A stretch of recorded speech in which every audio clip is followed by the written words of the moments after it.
It was a termination call from hell for hundreds of employees. The CEO of a US-based mortgage company, Better.com, fired more than 900 employees over a brutal Zoom call. Why does this interest us? The CEO is of Indian origin. It's been a really challenging decision to make. This is the second time in my career I'm doing this, and I do not want to do this. The last time I did it, I cried. This time I hope to be stronger. But we are laying off about 15% of the company. The webinar lasted just 3 minutes, but by the end of those 180 seconds, 900 persons had lost their jobs. Employees of home loan provider Better.com across the US and India had been fired by the company's CEO Vishal Garg. His argument? The fired employees were so lazy that they effectively stole customers from the company. The terminations, which amount to 15% of the company's workforce, comes just ahead of the Christmas holidays, usually a time of good cheer in the US. If you're on this call, you are part of the unlucky group being laid off. Your employment here is terminated, effective immediately. Interestingly, Vishal Garg is a controversial figure, having been involved in altercations with his ex-partner, who he threatened he would staple against a wall and burn alive. He had been accused by his partner of manipulating financial documents and creating multiple shell companies.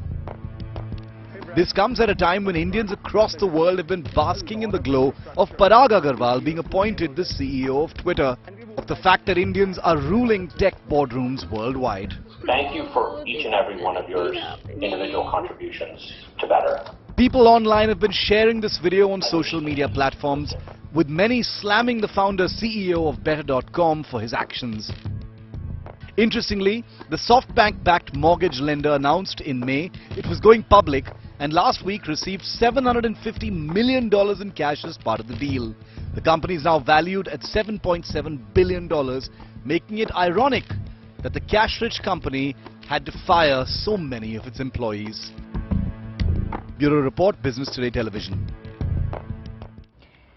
Let's also go across to brand expert Harish Bijur, now joining us to discuss some of the implications, the fallout of this massive firing. Harish, thanks so much for being with us. On one hand, you have the Indian community high on the successes of the likes of Parag Agrawal. On the other hand, you have this CEO from hell.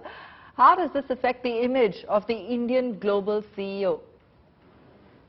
Okay, I think what has happened is a very sad thing to have happened, and I think it had lacked sensitivity because, if 15% of the organization is being sacked and 900 of them on a Zoom call, that's as insensitive as it comes. But it has made news.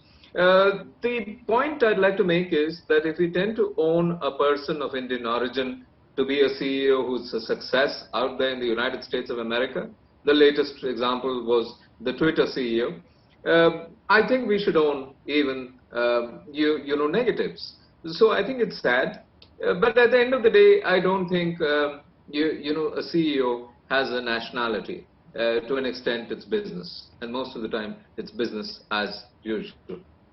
Harish, what are the lessons in this for Indian startups who face uncertainty and ups and downs in business? Well, uncertainty is the cornerstone on which every business is built. In fact, Indians have gone through the dot-com bust many times around, twice thus far. So I do believe one needs to be prepared. When you work within a startup culture, there is joy at times and there is sorrow at times. But the sad part of it is that 9.9 times of it out of 10, it is sorrow. So I do believe if one does work in environments such as this, one needs to be prepared. Working within new organizations is always a gamble, and I do believe when the gamble pays off, nobody complains, but when it doesn't, everybody is crying.